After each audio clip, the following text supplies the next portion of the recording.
Saludamos a los diferentes miembros de la comunidad educativa, la jefe del núcleo 915 de Santa Cruz, Magíster Luz Marina Aristizábal, a los ponentes invitados, a los directivos y maestros de otras instituciones de la ciudad que se vinculan a este espacio de construcción conjunta, denominado Conversaciones Nerudianas, diálogos entre lo biológico, lo psicológico y social, desde un tejido de 4 discursos que nos permitirán reflexionar desde el escenario educativo, social y familiar. En primera instancia, el rector de la institución educativa, Pablo Neruda, Eduardo Luis López Guzmán, bacteriólogo y magíster en educación, abre el espacio poniéndonos en contexto con la temática que nos convoca la noche de hoy. Adelante, rector. Encienda micrófono. Muy buenas noches. Reciban un saludo caluroso y afectivo de parte del cuerpo de docentes, directivos docentes, personal administrativo y todos aquellos que aportamos en la institución educativa Pablo Neruda para que esto se haga realidad. Esto es un propósito de construcción de comunidades de aprendizaje que ha sido adherida a la política educativa de En Casa Aprendemos del municipio de Medellín, la Secretaría de Educación de Medellín. Levanta esta bandera el núcleo 915 en cabeza de nuestra jefa Luz Marina y todos los rectores que nos acompañan en el núcleo 915. Para nosotros es una alegría que nos puedan acompañar el día de hoy en esta segunda entrega de las Conversaciones Nerudianas, un espacio para poder hacerle hincapié a la importancia del diálogo entre los saberes. El día de hoy el tema que nos concentra son las pandemias en la humanidad. Desde su construcción gramatical, allí se supone una relación obligada entre las pandemias y la humanidad. Es decir, la humanidad siempre ha estado ligada a las pandemias y per se las vamos a tener. A través del tiempo, las pandemias han desnudado dificultades en los hábitos que el hombre adquiere. Tenemos registro, una primera pandemia importante, la peste negra en el siglo XIV, se dio porque el hombre invade el espacio de las ratas, ¿cierto? La rata era el vector de la bacteria que causaba esa pandemia. Esa pandemia solamente en Europa dejó más de 9 millones de muertos. También en la época de la colonia, hace un poco más de 500 años, cuando los españoles descubrieron la nueva tierra, la Nueva América, trajeron consigo una gran cantidad de microorganismos, de virus, ¿cierto? A los cuales ya ellos tenían una inmunidad y se aprovecharon de la inmunidad virgen de los nativos y acabaron con aproximadamente el 90% de la población nativa caribeña. Inclusive los holandeses y los ingleses, para poder ganar la guerra en el norte de América, utilizaron el virus de la viruela. Y esa es la segunda pandemia que ahorita podemos traer a colación.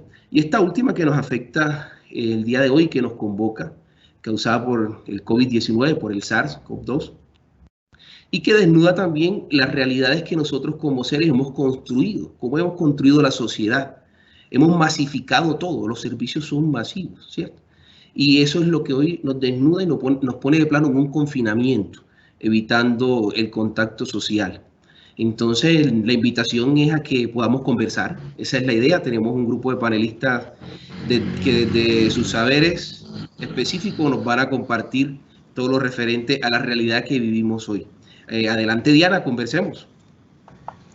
Muy bien, ahora vamos a continuar con Carlos Javier Castro Cavadía, doctor en Ciencias Biomédicas, magíster en Microbiología y bacteriólogo.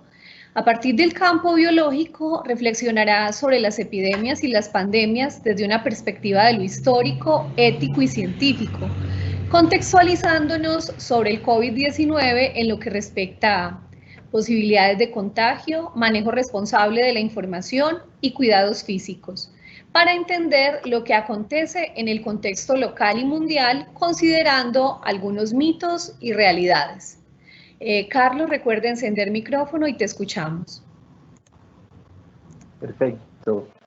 Muchas gracias a todos los organizadores de este evento por la invitación y muy buenas noches para todos los participantes.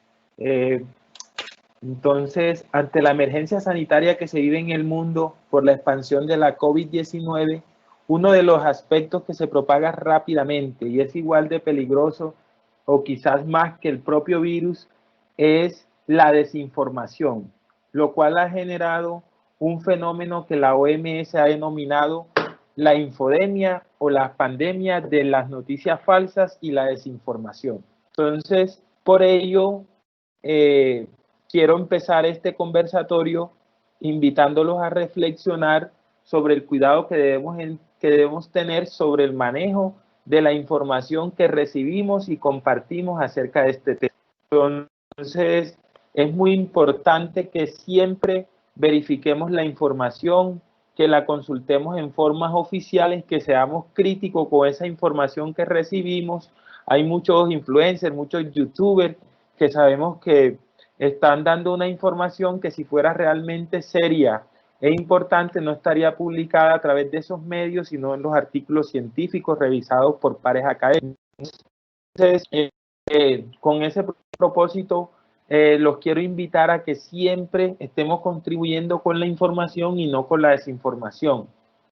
Entonces, por eso, después de esta reflexión inicial, empecemos a centrarnos en el objeto de estudio que nos convocó a este conversatorio.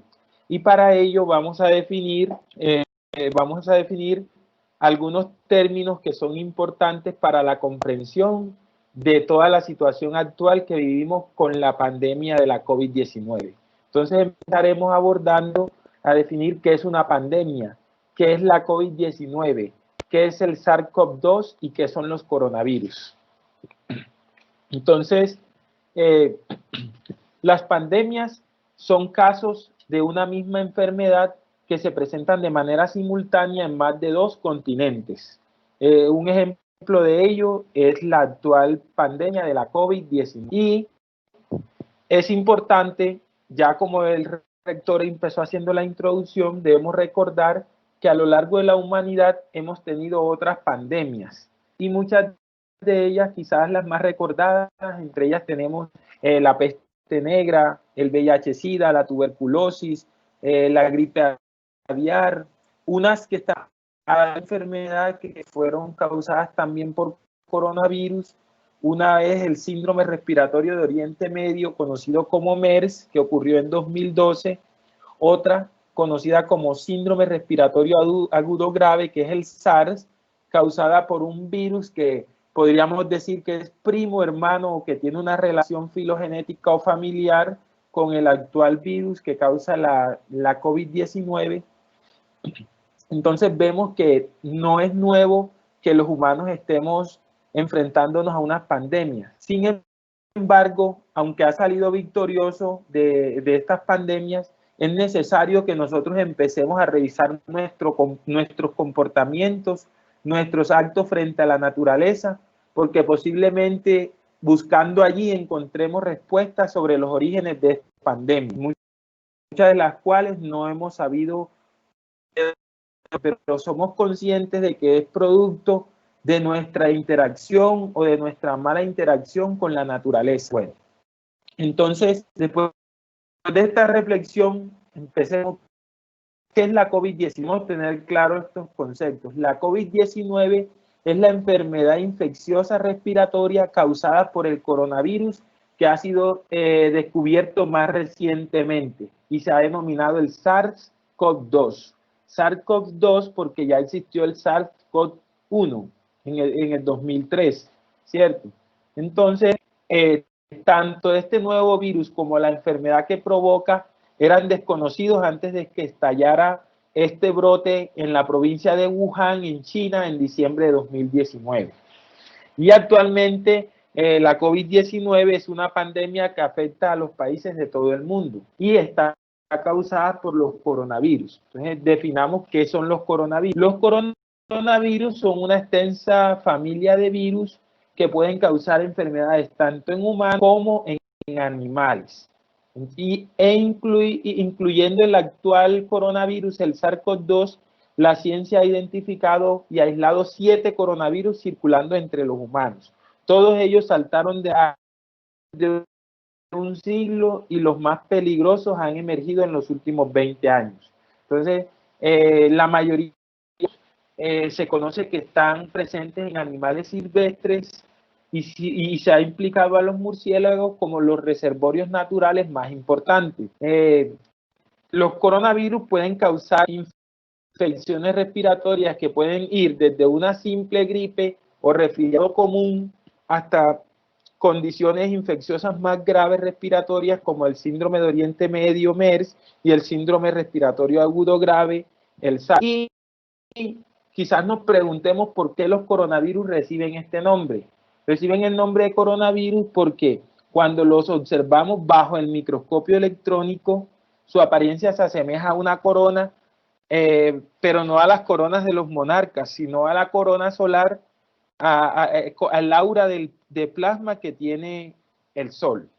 Existen hoy en día miles de coronavirus en la naturaleza y hace pocos días se reportó al menos la presencia de 3 nuevos coronavirus para la ciencia, que aún no se sabe si representan una amenaza para la humanidad, pero necesitan ser estudiados y estar bajo control.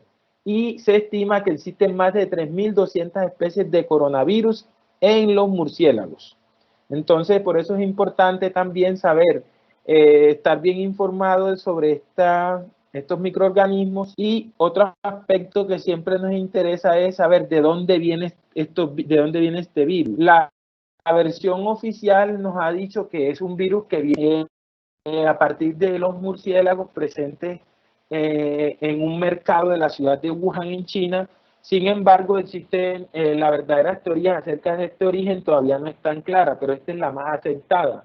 Descartamos algunas teorías conspirativas que dicen que fue creado, que es producto de la tecnología 5G. Todo eso es producto de opinadores que se han llamado charlatanes, o sea, no científicos. Y por eso los estudios genéticos y científicos han demostrado que este virus tiene relación con otros virus que están presentes en los murciélagos, y por eso se cree que su origen es a partir de esos murciélagos. Entonces, una vez conociendo qué es la COVID y que el virus SARS-CoV-2 es el agente causal, entonces nos vamos a aprender cómo nos contagiamos. Nosotros nos contagiamos a través de las gotitas respiratorias, que son goticas de aire que se originan en las vías respiratorias y que salen por la boca y por la nariz conteniendo miles de partículas virales. Y las principales rutas de entrada del virus son la nariz, los ojos y la boca, ¿cierto? Actualmente en el mundo, hoy 10 de junio, según datos de la OMS, tenemos 7.300.000 casos y más de 400.000 muertes por coronavirus. Y en Colombia, según el reporte que ha hecho esta tarde el Ministerio de Salud, tenemos 43.682 casos y 1.433 muertes por COVID-19. Por eso yo los invito a que cumplamos de forma rigurosa las recomendaciones que nos hacen las autoridades de salud, como son el lavado frecuente de las manos con agua y jabón, utilizar alcohol al 70%, al toser, usar el estornudo de etiqueta, que es una estrategia que consiste en cubrirse la nariz y la boca con un pañuelo desechable, meterlo en una bolsa de plástico, anudarla y tirarla a la basura. Después de ello debemos lavarnos las manos con agua y jabón. No debemos tocarnos la cara, especialmente la nariz, la boca y los ojos. Debemos desinfectar las superficies, objetos de uso común en la casa, en las oficinas, en los sitios cerrados. Hacer un buen uso del tapabocas. No es el tapabocas debajo de la nariz, debe estar cubriendo la nariz y la barbilla, y mantener el distanciamiento social. Acatando estas medidas podemos salvar muchas vidas, incluyendo las de nosotros, porque en este caso significa que la protección colectiva debe venir por el bienestar individual, va a traer el bienestar colectivo. Entonces, esto es lo que le quería compartir en esta noche y quedo atento a sus preguntas y dudas en la sesión correspondiente. Muchas gracias. Muchas gracias a ti, Carlos, por la ilustración. En este momento, la profesora Sabeli Anet García Restrepo, especialista en gestión de procesos curriculares y licenciada en Ciencias Naturales, nos aproximará a la relación y articulación necesaria entre la escuela, el contexto social y familiar, permitiéndonos conocer estrategias de acción desde una concepción íntegra, integral e integradora de lo ambiental, hacia el cuidado de sí, de los otros y del mundo en tiempos de pandemia. Profesora Sabelli, active su micrófono y es todo suyo el escenario. Sí, buenas noches. Quiero compartirles a ustedes algunas precisiones y algunos elementos más de cuidado y conservación frente al ambiente.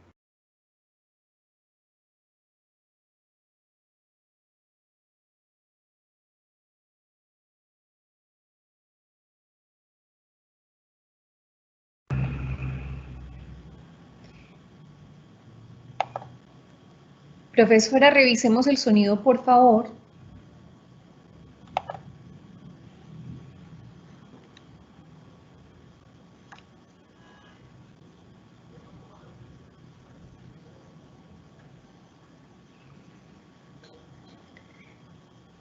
Muy bien.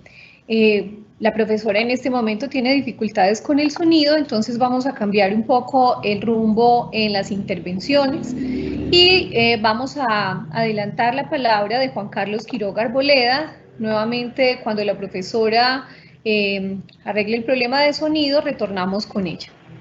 Juan Carlos Quiroga Arboleda, psicólogo y profesional de apoyo de la institución educativa del Playón, del programa Maite, centrará la mirada en las relaciones entre persona, familia y sociedad, considerando sus vínculos, oportunidades y transformaciones en relación a lo que es susceptible de aprenderse en tiempos de pandemia.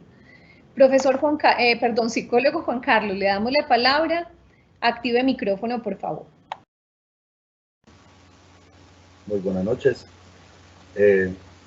Esta noche vamos a tocar un poquito qué nos está mostrando esta pandemia a nivel familiar, personal y social. Sabemos muy bien que la vida nos ha cambiado impresionantemente debido a este proceso que estamos viviendo. Antes podíamos hacer las cosas mucho más tranquilas, podíamos salir, relacionarnos con los demás, ¿sí? Podíamos abrazarnos, podríamos saludarnos de mano, darnos un beso. Ahora está muy complejo. Como nos contaba ahora el profesor, este virus se extiende fácilmente. Entonces, una muestra de afecto nos puede llevar al contagio. Es necesaria, para nosotros es muy necesario, porque somos seres afectuosos, ¿sí? Siempre hemos necesitado sentir y demostrar ese afecto. ¿Qué pasa? No lo podemos hacer en ese momento. Entonces, como personas, comenzamos a sentirnos mal emocionalmente. Entonces, como medida de protección, no solamente física, sino emocional, ¿qué debemos hacer? Buscar otras estrategias en las cuales nosotros podamos hacer ver a la otra persona que también nos importa y que nosotros le importamos a él, y que ellas también nos importan. Es fundamental que estas dificultades emocionales no nos generen a nosotros dificultades familiares y personales. ¿Por qué? Porque al tener estas dificultades emocionales vamos generando una sobrecarga que hace que la relación con nosotros mismos se deteriore. Empezamos a tener problemas de depresión, que en este momento en nuestra ciudad estamos teniendo unos altos índices de suicidios, de intentos y de ideaciones. ¿Por qué? Porque ya no podemos hacer lo mismo que hacíamos antes. Estamos en nuestros hogares confinados todo el día. Entonces, estamos haciendo lo mismo todo el tiempo y nuestra cabeza empieza a jugarnos una mala pasada. ¿Qué debemos hacer? Sabemos que debido al confinamiento estamos pasando mucho más tiempo de lo normal con nuestras familias. Antes, ¿qué pasaba? Salíamos a estudiar, salíamos a trabajar, pasábamos 8 o 9 horas fuera de la casa, regresábamos y entonces teníamos espacio para contarle a la otra persona qué habíamos hecho. Ahora no. Ahora estamos todo el tiempo con las mismas personas, con nuestras familias, y todo lo que hacemos lo ve el otro. Entonces es muy complicado poder decirle al otro, imagínate que hice esto, hice lo otro, ¿no? Se nos complejiza el asunto. Entonces, lo fundamental ahí que es entender que no solamente nosotros estamos viviendo la dificultad, no solamente nosotros estamos sintiéndonos emocionalmente cargados, sino también la mamá, el papá, el hijo, la abuela, el tío.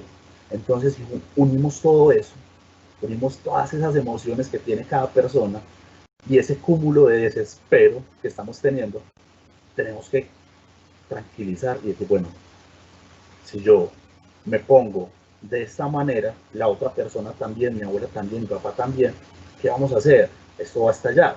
Y cuando estalla, empezamos a ver lo que en este momento está sucediendo en las familias de nuestro sector. ¿Sí? Nuestra comuna 2 está viviendo una dificultad muy grande porque es uno de los focos de contagio que tenemos en la ciudad de Medellín y en el departamento de Antioquia. Entonces vamos y hacemos visita y miramos a las personas y vemos que se está desintegrando poco a poco la familia debido a que a esa falta de comprensión y de diálogo.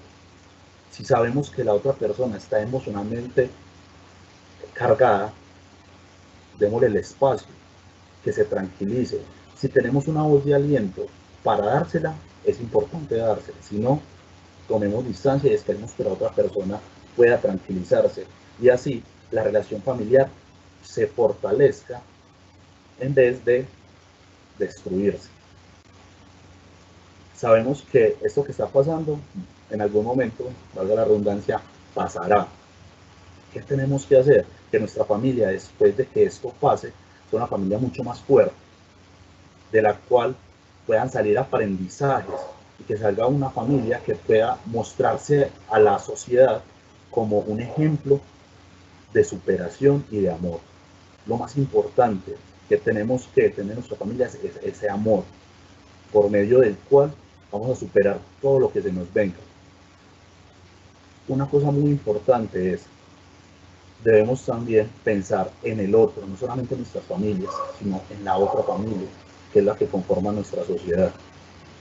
Si nosotros somos responsables, no solamente físicamente, sino también emocionalmente, vamos a ayudar a que el otro también sea responsable con él mismo.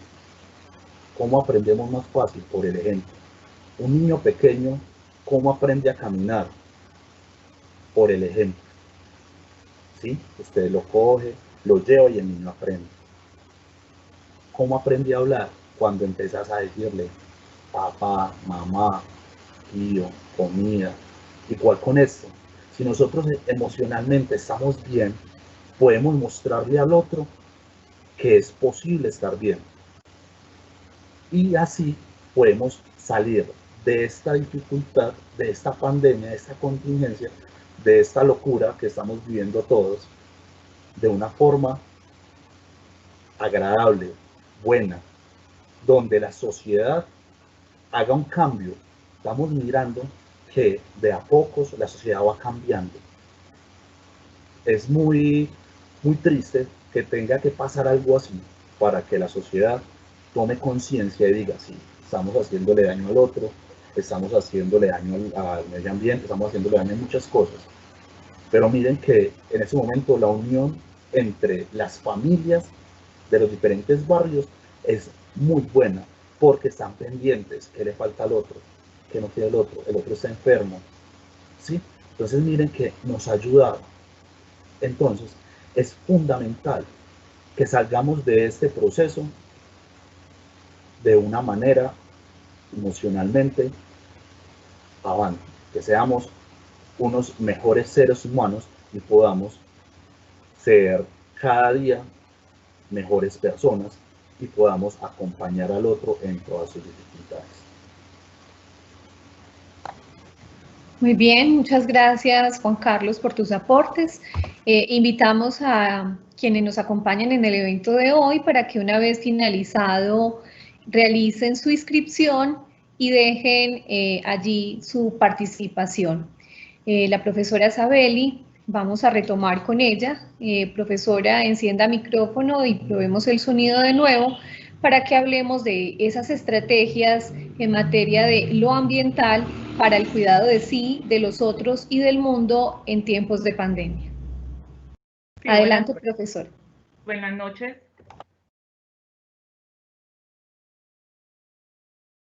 Sí, buenas noches.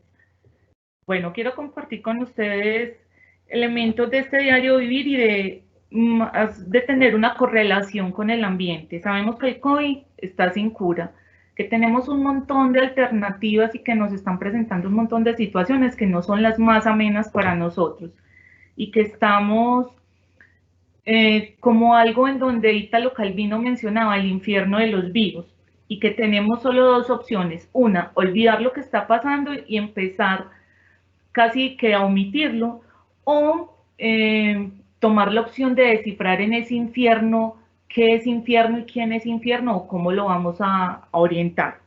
Entonces, para identificar en todo este tipo de situaciones qué es el infierno o quiénes son y cómo vamos a actuar, queremos entonces ofrecerles esa colaboración desde la escuela, decir que la escuela estamos siempre dispuestos a colaborarles a ese nido familiar, a esos padres y a esas madres, con algo muy importante como es la pedagogía de emergencia, con la pedagogía pública, ofreciéndole todos nuestros conocimientos, llevando todos esos conocimientos que la escuela tiene a la casa de cada uno de nuestros estudiantes. Decir que todos tenemos que cuidar de todos, complementando a lo que decía el psicólogo. En términos globales tenemos un ambiente, todos vivimos en él, todos hacemos parte de este planeta y tenemos que estar inmersos en él. Y cuidar al otro es cuidarme a mí mismo y cuidarme al planeta. Tenemos entonces que una escuela democrática y solidaria en estos tiempos de pandemia tiene que mostrarse como una institución de pilares, de formar pilares y hacer que estos principios y valores que se formaron en la familia nosotros los sigamos replicando. Esto es precisamente lo que desde la institución Pablo Neruda queremos hacer desde específicamente las ciencias naturales, es aportarle y mostrarle a nuestros estudiantes que somos uno con el planeta, que el estado natural del hombre es el que se vive acá mismo, en nuestro pequeño ecosistema. Quiero compartir algunos elementos que podemos empezar a trabajar y a proponerle a nuestro entorno, a nuestros estudiantes, para tener un espacio mejor, con mejores elementos. Tenemos entonces que la escuela es y será siempre un entorno de cuidado, de conservación individual y social, porque no es solo individual. Recuerden que nosotros formamos en sociedad, en hacer que nuestros estudiantes estén los unos con los otros y se ayuden. La escuela tiene que integrarse dentro del sistema elementos tanto de cuidado del individuo como del ambiente, y máxime ahora donde hemos olvidado todo este tipo de conceptos del autocuidado. Para llevar a cabo la misión de cuidado, el retorno a una forma práctica es llevar a casa todos los aprendizajes que se tienen en la escuela en torno al cuidado y conservación del ambiente. Tenemos que implementar un ambiente escolar con estrategias que nos enseñen o nos hablen de solidaridad, de compartir. Una buena estrategia para eso serían los huertos escolares. Allá no solamente, con esos huertos no solamente estamos hablando de valores educativos, sino de valores ambientales, de cuidado, de conservación, e inclusive hasta de seguridad alimentaria, de estrategias de alimentación, de modelos de vida saludable, que eso es lo que nosotros podemos empezar a hacer con nuestros estudiantes. El ambiente siempre debe estar presente en todos esos conceptos y en todo ese material educativo que nosotros trabajamos, porque tener comportamientos ecológicos no solo es inherente a las ciencias naturales, no es solo a la biología, a la química, es una cultura que todos debemos adquirir en todas las materias, en todas las asignaturas. Empecemos por sembrar plantas en todos los espacios que tengamos, en la oficina, en el hogar, en los jardines. Miren, hay alternativas para los espacios pequeños en los que hoy vivimos. Estrategias como los jardines colgantes, como cultivos in vitro, que son alternativas que no requieren ni siquiera cuidado, son subsistemas que ellos mismos se abastecen de agua, de luz, de calor y de nutrientes, y no tendríamos que hacer aportes significativos, solo cuidarla y tenerlas ahí a nuestro lado. Recuerden que las plantas siempre nos van a ofrecer el oxígeno, purifican el ambiente y nos aportan un montón de elementos importantes para nuestra vida. Una cosa bien importante, evitar el derroche del agua. Recordemos que el agua es un líquido vital, que a pesar de que tenemos cantidades de mares, cantidades de océano. El agua llegará a un momento en que no es potable ni apta para el consumo humano, y eso depende de nosotros. Y eso también tiene consecuencias a nivel de salud. Tenemos entonces que el desafío que tenemos en adelante es comprender el origen de este tipo de enfermedades. Ya lo mencionaba Carlos al inicio de su propuesta. Porque nuestro planeta juega un papel importante en la programación de enfermedades zoonóticas. Él lo mencionó, enfermedades de origen animales que se pueden transmitir al hombre. Y como él lo mencionó, hay muchísimas enfermedades que han circulado por el planeta, y muchas muy conocidas, entre ellos está el anthrax, la rabia, la tuberculosis, la brucelosis. Tenemos la leptospirosis, que en un momento fue muy mencionada. La salmonelosis es otra de ellas que nos ha querido invadir el medio. A medida que invadimos los frágiles ecosistemas, que lo estamos haciendo por todos los proyectos de crecimiento global, industrial, de viviendas, eso está generando que estemos restando el espacio a la vida natural. Al invadir todo este tipo de escenarios de la naturaleza, estamos viviendo las nuevas enfermedades infecciosas. Estamos invadiendo el 70% de esa población, de ese hogar, de ese nicho ecológico que tienen nuestros organismos animales. Y miren los contagios y miren todo lo que genera este tipo de invasión hacia esos territorios que no son nuestros. Tenemos entonces que nuestra permanencia en la Tierra con esta pandemia del COVID nos llama con urgencia a tener acciones aceleradas frente a lo ambiental y a lo silvestre. Es hora de restaurar los bosques, es hora de parar con la deforestación, invertir en gestión de áreas protegidas. Recordemos la Sierra de la Macarena, el Nudo de Paramillo, son áreas de importancia biológica, el mismo Amazonas, que lo tenemos muy cerquita, es el pulmón del mundo y miren cómo está. Y que esa intervención no sea de abandono, no sea de más daño, que no sea solo visitas ecológicas para llevar más enfermedades a esos sitios. Tenemos que elevar las condiciones de higiene. Recuerden, un simple lavado de manos determina el contagio o no de estos señores virus que tenemos ahora.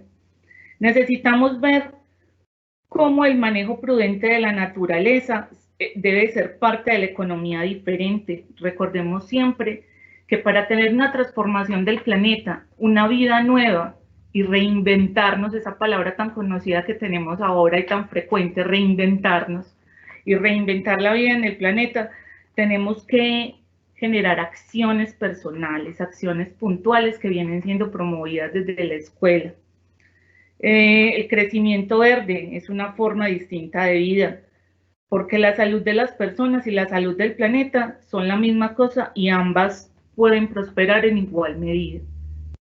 Tenemos que ser uno con nuestro planeta, que es ese pequeño nicho donde nosotros nos desarrollamos, donde nos proveen todo lo que necesitamos.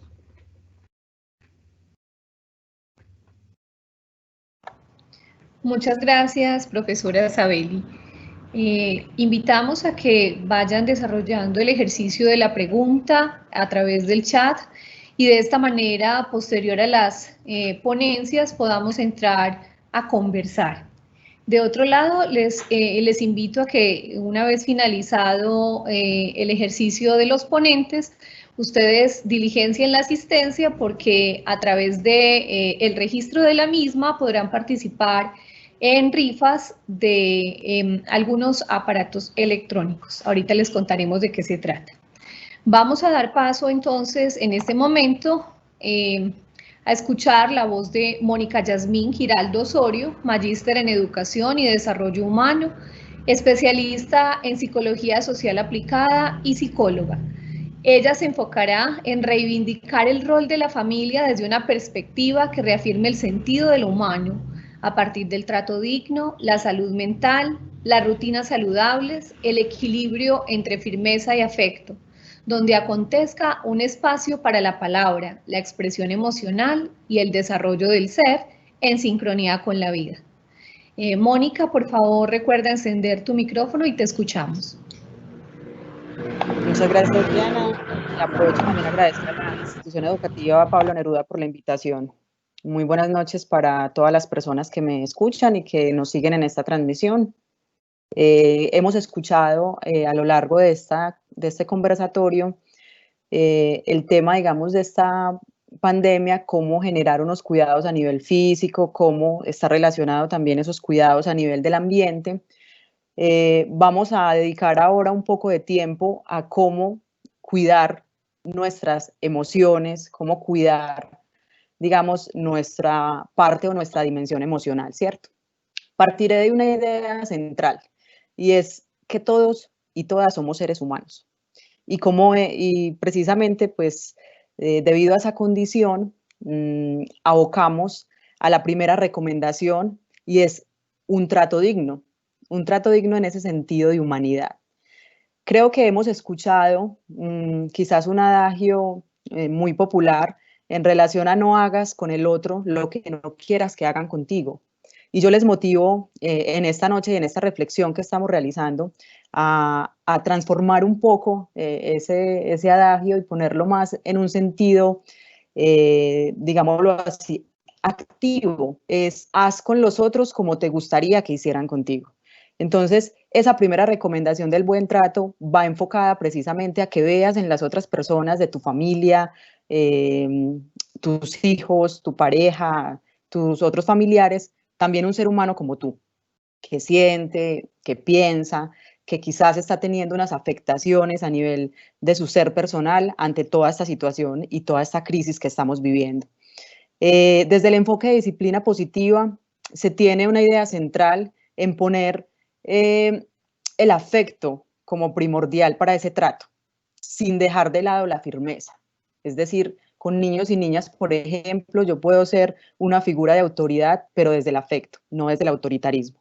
Y también pues en las relaciones entre pares, entre iguales, relaciones de pareja o de otros miembros de la familia, ¿cierto? Cuando no pierdo de vista que esa persona que tengo ahí enfrente es un ser humano, creo, por supuesto, que podemos mejorar mucho esas relaciones y también mejorar pues el entorno familiar, como también lo mencionaba ahorita mi colega Juan Carlos.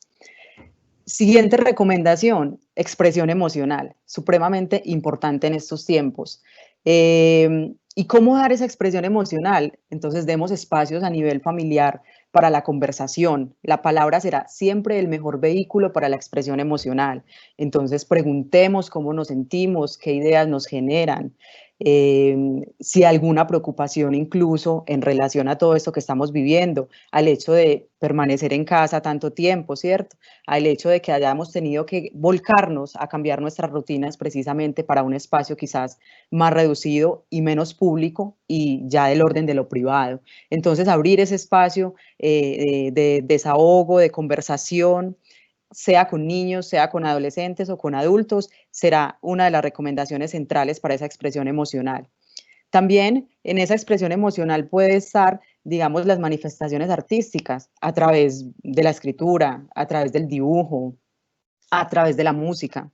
Y sabemos que con los niños y niñas funciona muchísimo porque la creatividad con ellos será pues fundamental como para poder lograr esa expresión emocional. Lo importante es que se sientan en un espacio de confianza. Nadie, si no se siente en un espacio de confianza, pues dará a conocer cuáles son esos sentimientos y esas ideas más internas. Pero si posibilitamos ese ambiente, si abrimos la posibilidad de que nuestros niños, niñas, adolescentes y demás personas que confluyen en nuestra familia se sientan en esa confianza de poderse expresar, porque recuerden, les estamos dando ese lugar de humanidad, entonces será muchísimo más fácil y podremos prevenir que durante y posterior a todo este tema y a todo este tiempo de pandemia, pues suframos unas afectaciones emocionales y mentales de mayor envergadura. Siguiente recomendación, rutinas y hábitos saludables.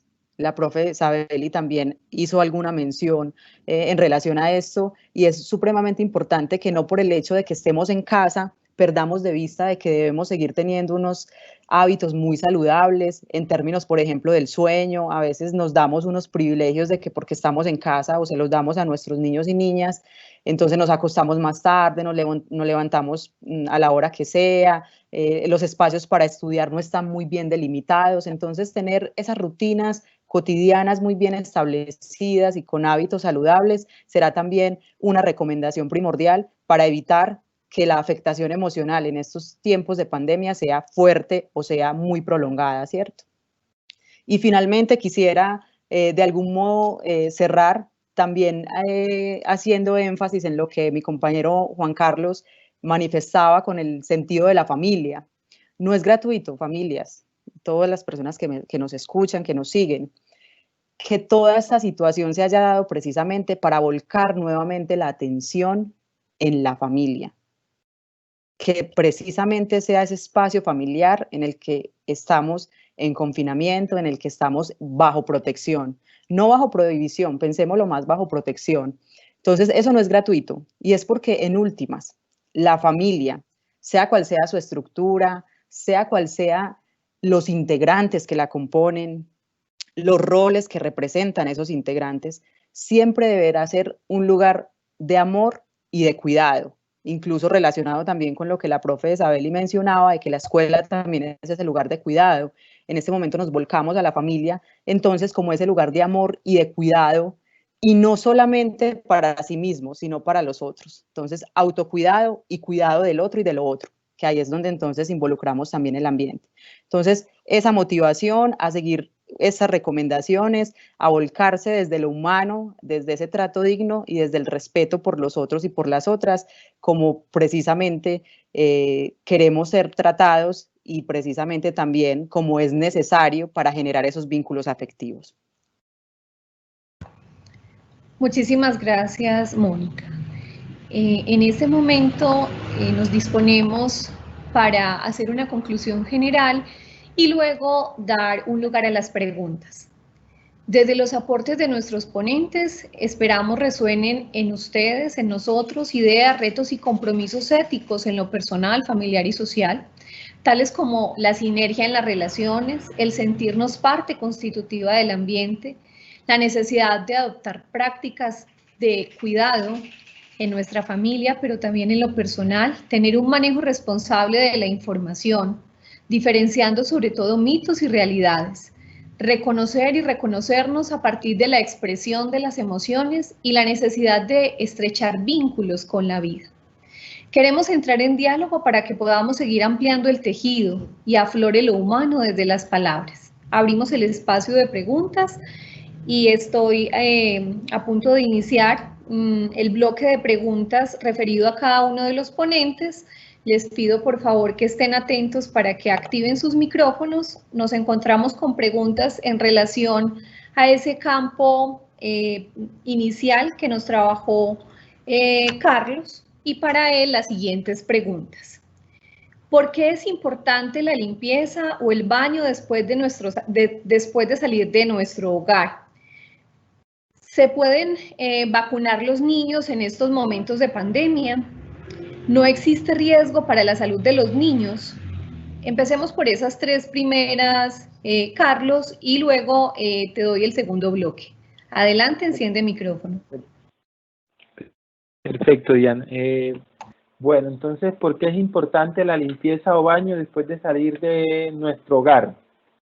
Como una política de higiene, naturalmente es algo que deberíamos hacer, ¿cierto? Salimos, nos exponemos a toda la contaminación que hay fuera de nuestro hogar y entonces, como una medida de precaución, al volver es importante esa limpieza e incluso deberíamos dejar las chanclas o los zapatos con los que hemos estado en la calle, le vamos a entrar a nuestro hogar, o sea, para garantizar buena higiene, una buena limpieza, de no traer los microorganismos de la calle a nuestra casa.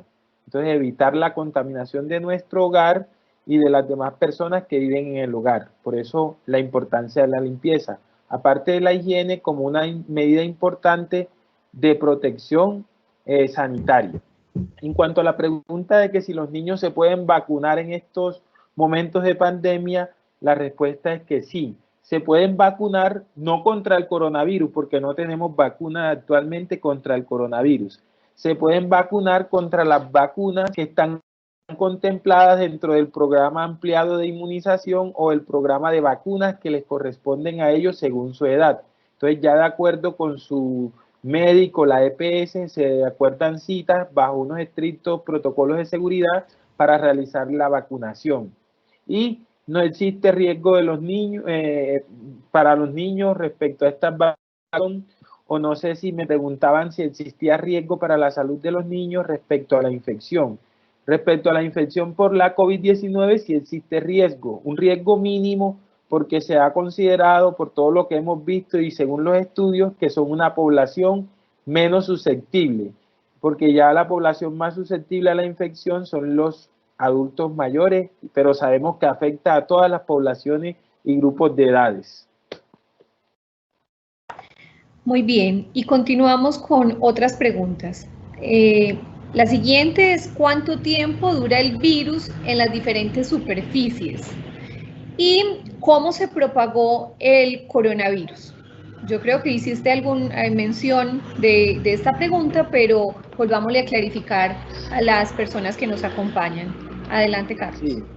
Bueno, en cuanto a la pregunta de cuánto dura el virus sobre superficie, se han hecho algunos estudios y han demostrado que el virus puede sobrevivir desde horas a días en una superficie. Todo depende del material o del tipo de superficie sobre la que estén depositadas esas gotitas respiratorias que contienen el virus.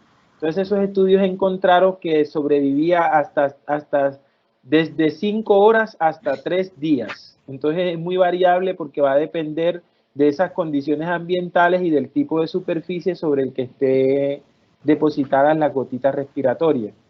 Y en cuanto a la parte de cómo se propagó el coronavirus, inicialmente lo mencioné, que fue a partir de gotitas respiratorias. Se cree que fue, la propagación emergió a partir de unos murciélagos en un mercado en Wuhan, pero sin embargo, esta es una hipótesis, una teoría de las más fundadas, pero aún no se tiene completa claridad de ello.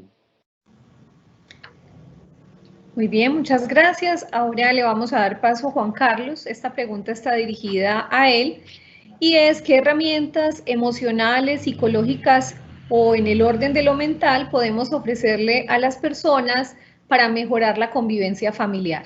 Juan Carlos, adelante.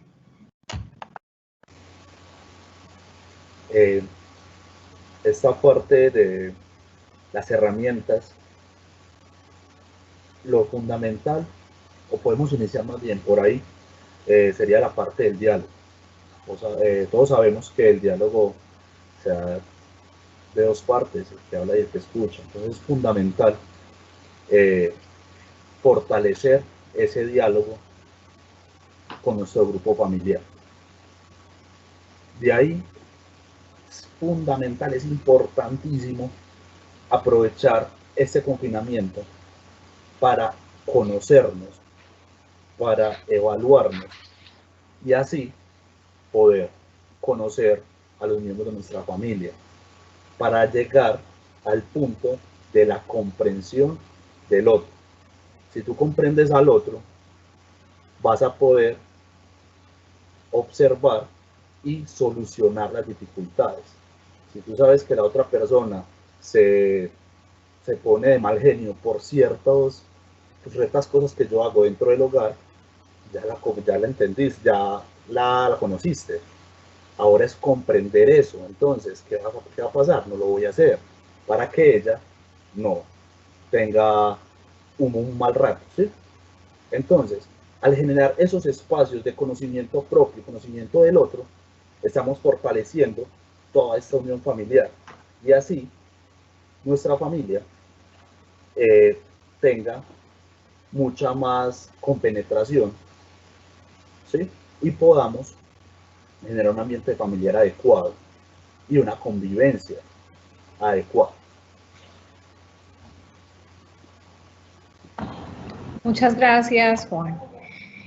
Vamos a seguir con una serie de preguntas que están en torno a la escuela y a lo que implicaría el retorno a la presencialidad. Y alrededor de estas inquietudes esperan que nuestro rector sea quien responda. Nos preguntan si estamos preparados para el regreso o el retorno de los niños a clase, cuáles serían las condiciones, las características de ese regreso, qué implicaciones tiene y cómo el colegio en cabeza del rector viene considerando esta situación. Adelante, Eduardo. Bueno, definitivamente, si la pregunta la hacemos desde ese espacio temporal actual, la respuesta es no. La pregunta dice si estamos preparados. En este momento no estamos preparados. Ninguna institución en Colombia tiene las condiciones para el regreso. Más que todavía no hemos llegado al pico de la pandemia.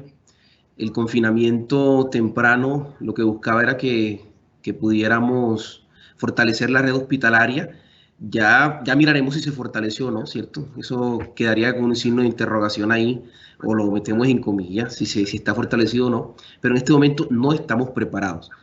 La voluntad de la Secretaría de Educación de Medellín, inclusive desde el Ministerio de Educación, es que en algún momento lo estemos, ¿cierto? La ministra en una ligereza daba fechas y hablaba a principios de agosto, y después de eso condicionó eso también a las realidades propias de cada comunidad. Y lo más probable, o sea, desde mi conocimiento, desde la realidad, desde cómo observo el contexto, lo más probable es que este año no regresemos a la normalidad, ¿cierto? No regresemos a la escuela. Quizás si regresan, si logramos una alternancia, lo podemos hacer con los estudiantes de la básica secundaria en el ciclo 4, octavo y noveno, y de la media, 10º y 11. ¿Por qué? Porque ese regreso sería bajo unas condiciones estrictas de distanciamiento social. Con los niños es difícil alcanzar el distanciamiento social, porque son niños, porque no tienen la conciencia plena de ese autocuidado. Con los chicos más grandes quizás podemos lograr alternancia, y alguna de las estrategias que tenemos en el tintero, por lo que compartimos los rectores, puede ser un pico y género, que un día van los hombres, otro día van las mujeres, un pico y tarjeta de identidad, también así como hacían con nosotros con el pico y cédula. Pero de verdad que no está la fórmula en este momento, ¿cierto? No hemos vivido todavía lo peor de la enfermedad, no hemos llegado al pico. Nuestro sistema hospitalario aún no ha sido probado, ¿cierto? Por lo menos yo dudo de que el sistema hospitalario esté a la altura de la realidad de la pandemia. Y nosotros en este momento no estamos preparados para un regreso. Intentaremos estarlo, ¿cierto? Y como líder del proyecto educativo en la institución Pablo Neruda, le quiero dar un parte de tranquilidad a los padres de familia, que si las condiciones no se dan para un regreso, y si está en mi autonomía, no regresaremos. El trabajo lo seguiremos desarrollando a partir de las cartillas de aprendizaje, de la flexibilización curricular, la integración curricular y de los encuentros virtuales con los docentes. Muchas gracias, rector. Vamos a continuar con una pregunta para la profesora Sabelli en términos de ¿qué es pedagogía emergente? Parte de lo que ella abordó en su discurso tuvo que ver con esta expresión y los participantes quieren ampliación al respecto. Profesora, adelante. Sí, mire, vea, es una pedagogía, una técnica en pedagogía relativamente nueva, se viene desarrollando hace 10, 12 años. En Alemania es una rama de la pedagogía Waldorf que intenta hacer una intervención en los niños y jóvenes, inclusive en adultos, con traumas producidos por catástrofes, pandemias, abusos, maltratos, violaciones, en agresiones, en todo ese tipo de situaciones que causan algún tipo de estrés en los niños. Trabaja dos ramas, trabaja lo que es el proceso de psicotraumatología y psicohigiene en los niños, no solo en niños, porque trabaja todas las edades de escolaridad, inclusive adultos jóvenes, y con los docentes intenta hacer un trabajo de autoeducación para desarrollar todos esos procesos creativos y vitalizantes y poder hacer un acompañamiento ideal a los niños. Muchísimas gracias, profe. Vamos a continuar con unas preguntas enfocadas a esos tips que nos dio Mónica desde el campo psicológico. Nos preguntan si el cocinar en familia se puede considerar como una forma de representación afectuosa entre padres e hijos y si esto podría ayudar a fortalecer la confianza y qué otras acciones en esta vía pudiesen servir para mantener los vínculos. Adelante, Mónica. Bien, por supuesto que es una manifestación afectiva, todo aquello que nos una como familia, que nos permita compartir esos espacios que quizás antes por los afanes, por las ocupaciones, no era posible, todo ello que nos una en torno a la conversación, a la diversión, a la reflexión en familia, serán manifestaciones afectivas. Recuerden que la base fundamental es el buen trato. Si yo, por supuesto, juego un parqués, un dominó con mi familia, es una manifestación afectiva. Si dedico espacio entonces a cocinar en familia, de hecho, además, es una buena fuente también de aprendizaje, ¿cierto? Entonces, por supuesto que lo es.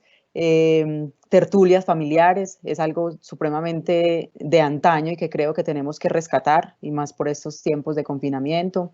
El poder disfrutar de un programa de televisión, de una película, de una serie en familia, y no solo por el hecho de verla, sino después de conversar en relación a ella, qué nos gustó, qué nos pareció, para generar también ese afianzamiento, digamos, como de los vínculos. Entonces, todo aquello que de algún modo nos aboque a reunirnos a nivel familiar, a convocarnos, a circular la palabra entre nosotros, serán manifestaciones afectivas y posibilidad para fortalecer los vínculos.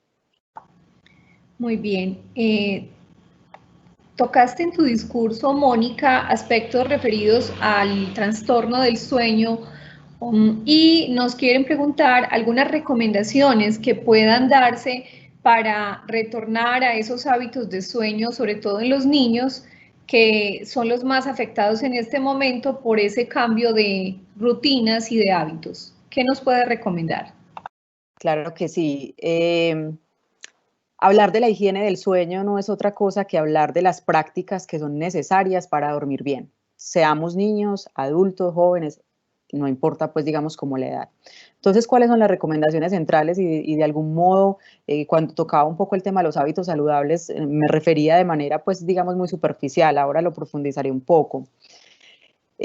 Para poder mantener entonces esos hábitos es necesario que no se transformen muchas de las acciones que hacemos cotidianamente por el hecho de estar en casa.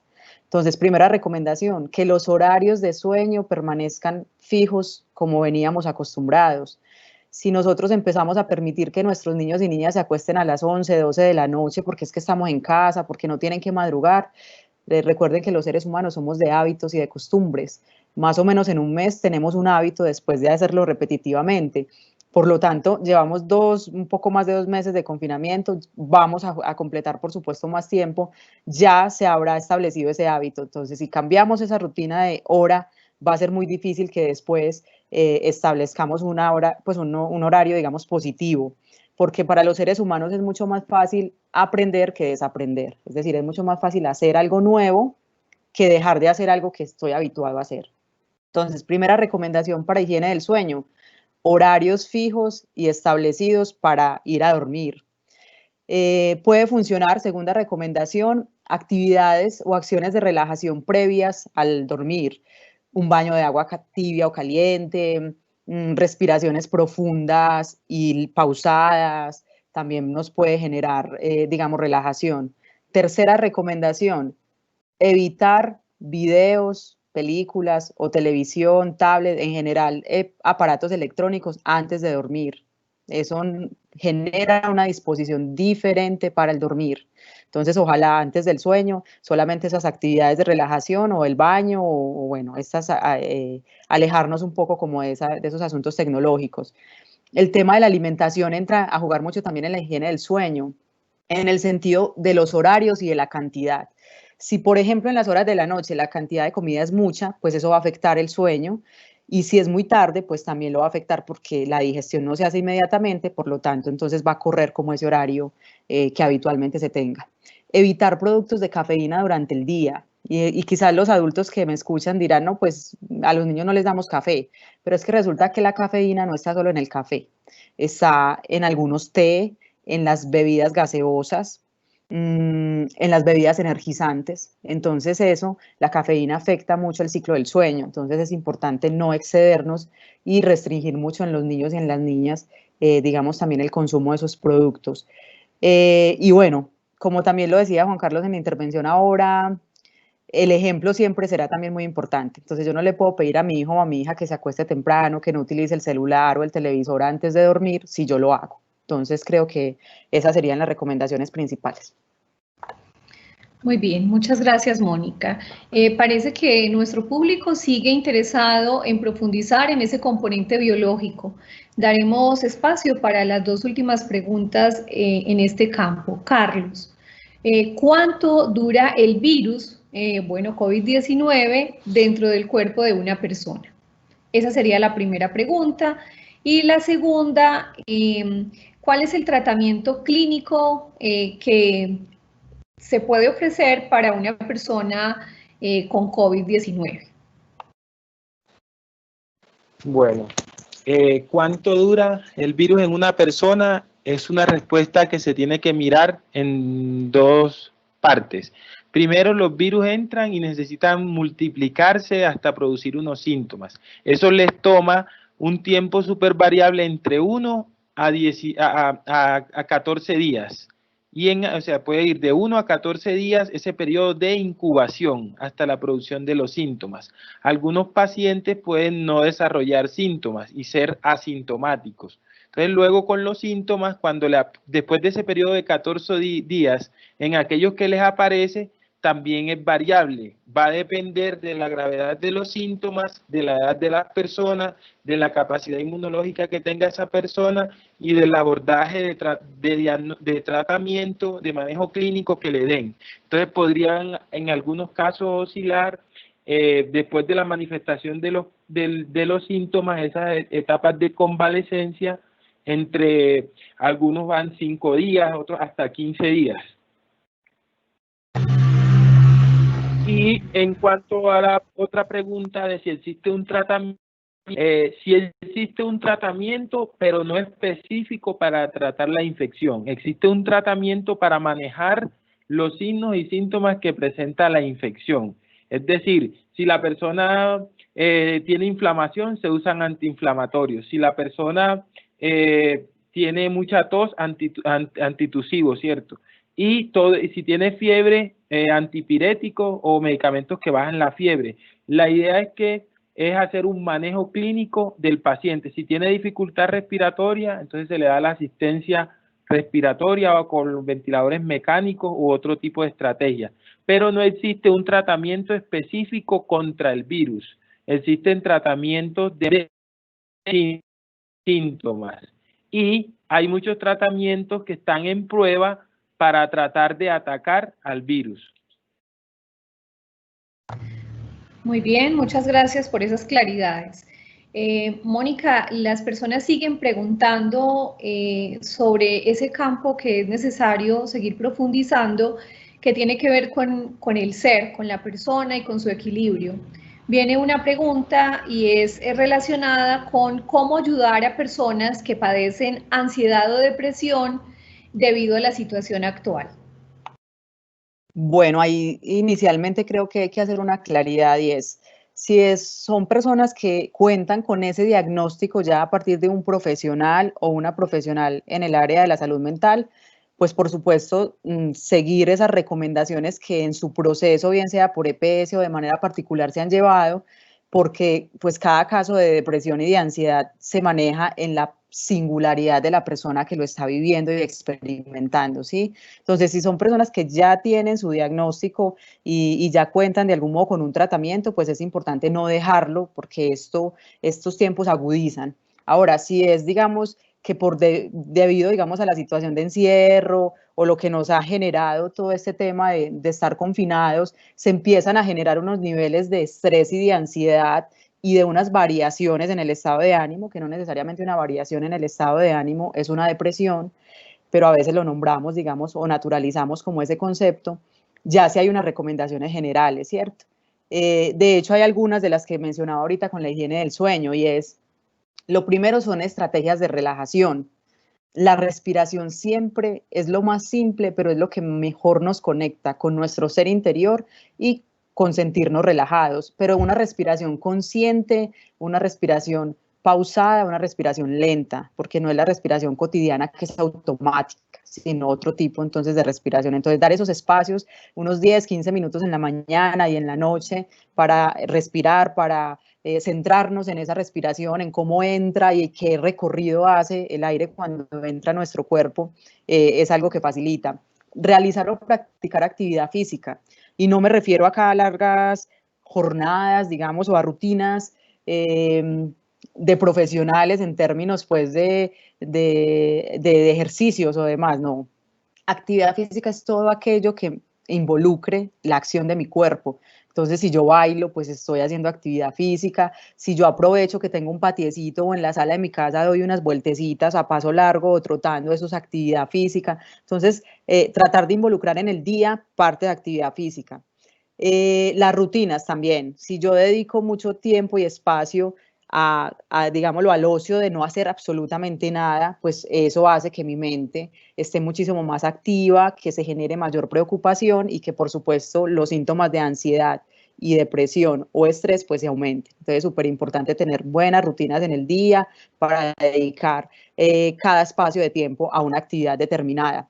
Lo que decía ahorita en el conversatorio central, o sea, en la ponencia central, la expresión emocional. No guardarse las emociones. Las emociones empiezan con algunas ideas y con unas sensaciones, pero cuando no salen de nosotros se convierten en enfermedades. Entonces, evitar reprimir esas emociones, porque eso nos genera entonces afectaciones en la salud mental, ¿cierto? Y hacer algo de disfrute. Siempre tenemos que sacar un espacio de nuestra rutina para hacer algo que amamos y que disfrutamos. Y eso sí ya es muy subjetivo, ¿cierto? Cada quien determinará cuál es ese disfrute. La siguiente pregunta quisiera que la abordáramos desde dos perspectivas. Una que nos dice una maestra y otra la mirada de Mónica como psicóloga. La pregunta es, ¿cuáles son los aprendizajes que han logrado nuestras comunidades en el confinamiento? Profesora Sabelli, empecemos. Sí, mire, considero que los aprendizajes han sido muchísimos. Desde el entorno escolar, los profesores tuvimos que poner muchísima de nuestra práctica pedagógica en marcha y empezar a trabajar y abordar unas cositas muy elementales con los muchachos. Me parece a mí que desde nuestros estudiantes se han generado cosas importantes, como ese proceso de autonomía. A mí me parece que ellos han alcanzado un punto de autonomía muy importante, que eso les da a ellos elementos para seguir sorteando solitos la vida en esa independencia. Porque el hecho de que no estemos con ellos monitoreándolos 5 horas diarias, mira, este es el renglón, este es el punto, este es el color que hay que utilizar, yo pienso que genera un movimiento muy especial en ese cerebro de esos muchachos, y ellos han manejado y han entendido la cosa, y yo pienso que mejor que nosotros los adultos. Nosotros tenemos más resistencia a los cambios, los muchachos no. Los muchachos tienen una plasticidad muy amplia a nivel mental y ellos se adaptan a todas las condiciones. Me imagino que el miedo va a estar presente en todas las acciones, pero yo pienso que el estar trabajando, el estar enfocados en esa dinámica de elaboración de las guías, de hacer el trabajito, de estar pendiente, que esto, que lo otro, también ha generado que se disipe un poquito ese tipo de emociones como el miedo, que es cierto que los vamos a tener y los seguiremos teniendo, pero yo pienso que es una buena forma de encaminarlo desde los muchachos, que estén pendientes del trabajo, del estudio en casa, que son autodidactas y que pueden superar cualquier tipo de situaciones. Y ese tipo de emociones las encaminan o las enrutan a otras cosas más positivas. Muy bien, ahora escuchamos a Mónica.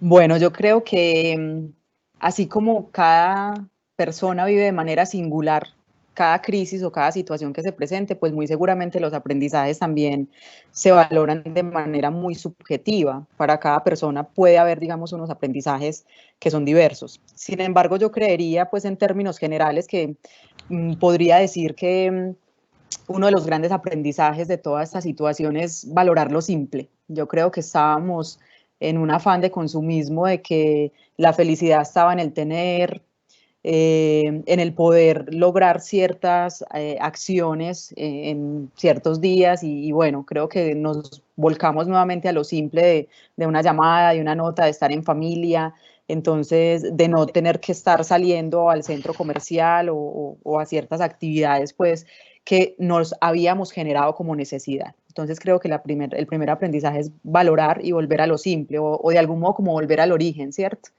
El tema de la unión familiar, si estamos sabiendo aprovechar de algún modo esta crisis como una oportunidad, muy seguramente la unión familiar y ese reconocimiento del ser y de la diferencia del otro en términos también de respeto.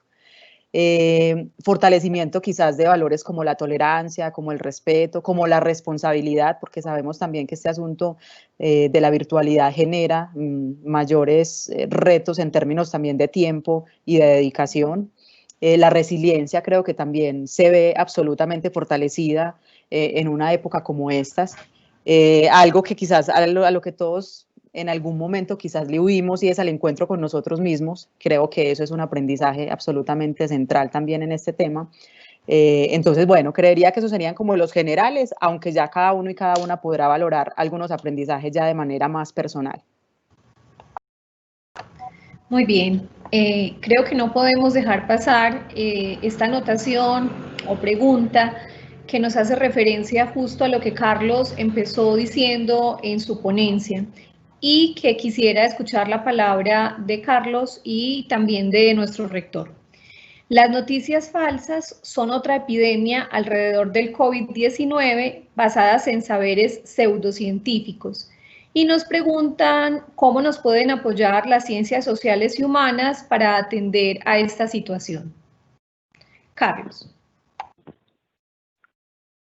Bueno, definitivamente en ese afán que los seres humanos tenemos por conocer, y más aún cuando es algo que nos afecta de forma negativa, a veces recurrimos a cualquier fuente que nos pueda suministrar ese conocimiento.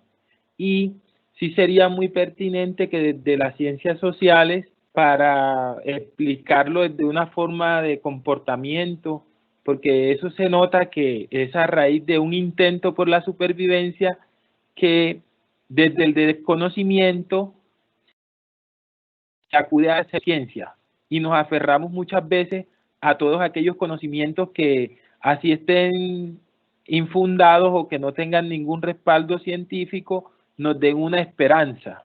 Entonces considero que sería muy importante que desde las ciencias sociales se puedan adelantar ese tipo de estudios que permitan comprender de por qué ese comportamiento de acudir a la pseudociencia.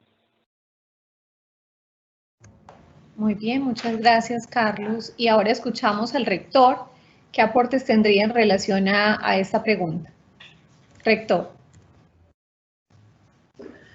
Bueno, desde las ciencias sociales el mayor aporte va encaminado al reconocimiento de la institucionalidad, ¿cierto? Las instituciones. Desde el orden estructural del Estado de nuestro país, hay unas instituciones que son las autorizadas para comunicarnos las realidades que se viven desde la pandemia, cuáles son las medidas que debemos tomar para prevenir que nos tome ventaja a nosotros también mirando la calidad de nuestro sistema hospitalario. Y entonces pienso que debemos resignificar la importancia de las instituciones, ¿cierto? Es el Ministerio de la Salud el encargado de mostrarnos a nosotros cuál es la realidad de la enfermedad. Son las autoridades locales las encargadas de entregar la información. Entonces la invitación es el respeto a las instituciones, el respeto a la información que parte de las mismas y a no seguir llenándonos de cualquier tipo de información que hay en un sinnúmero de portales que están ansiosos de like, ansiosos de seguidores y quedarnos con lo institucional, ¿cierto? Ese sería el aporte de las ciencias sociales, regresar a la estructura institucional desde el Estado. Muchísimas gracias, rector. Ahora, nuevamente vamos a retornar al rector para darle cierre desde un sentido reflexivo y crítico y muy sentido a este encuentro, que esperamos haya sido del agrado de todos ustedes. Nuevamente tiene la palabra rector, no sin antes recordarles la inscripción para participar en las rifas que tenemos para ustedes. Rector. Muchísimas gracias, Diana, por este acompañamiento, por moderar el evento.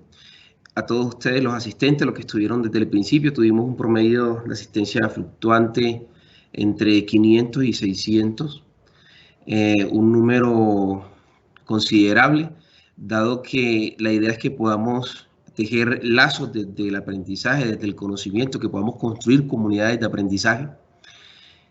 Hoy nos convocaba a hablar sobre las pandemias de la humanidad, sobre todo la que nos aqueja el día de hoy, la que nos convoca por el COVID-19, y espero que la conversación, que los aprendizajes que nos deja la conversación nos permitan llegar a una clave reflexiva sobre el cómo estamos llevando esta realidad, sobre el cómo estamos atendiendo todas esas recomendaciones que nos dan las instituciones, sobre todo por la comunidad de Santa Cruz, en la cual estamos inmersos nosotros como institución, el núcleo 915, la realidad que estamos viviendo en el barrio Sinaí, por la alta cantidad de contagiados que tenemos por el COVID, y que eso está relacionado con el comportamiento de la comunidad, el poco autocuidado, ¿cierto? Esa es la clave, el autocuidado. Entonces, la invitación es a eso, a que nos podamos cuidar y también cuidar al otro, en clave de servicio, en clave de poder morir por el otro, de cuidar al otro, parte el cuidarnos a nosotros mismos. Si lo hacemos, estamos cuidando a los otros también. Los que podemos construir una salida rápida y eficaz de esta situación somos nosotros. Lo podemos hacer a través del cuidado. Si queremos un retorno rápido a la escuela, así sea en la alternancia, parte de eso, del cuidado. Porque si seguimos como estamos en la comunidad en Santa Cruz, no vamos a poder tener ellos, ¿cierto? El distanciamiento social se va a quedar con nosotros por un tiempito más, el confinamiento se va a quedar con nosotros por un tiempo más. Entonces, que este espacio nos sirva para estar en clave de reflexión. Le agradezco a todos los panelistas, a Carlos, a Juan Carlos, a Mónica, a Sabeli, al profe Ricardo que estaba en las preguntas, a la jefe de núcleo que nos acompañó también el día de hoy, y a la profe Diana, que fue nuestra moderadora, por permitirnos darle vida a la palabra, por permitirnos conversar. Espero que tengan una noche agradable, que haya sido también de su agrado este ejercicio, y nos encontramos en la próxima entrega que se va a dar desde lo social. Que tengan una feliz noche. Vamos a dejar proyectado con ustedes el link para el formulario de asistencia. A partir de ello podemos participar de la rifa de diademas inalámbricas, otras diademas alámbricas y de unos parlantes Bluetooth. Que tengan muy buena noche.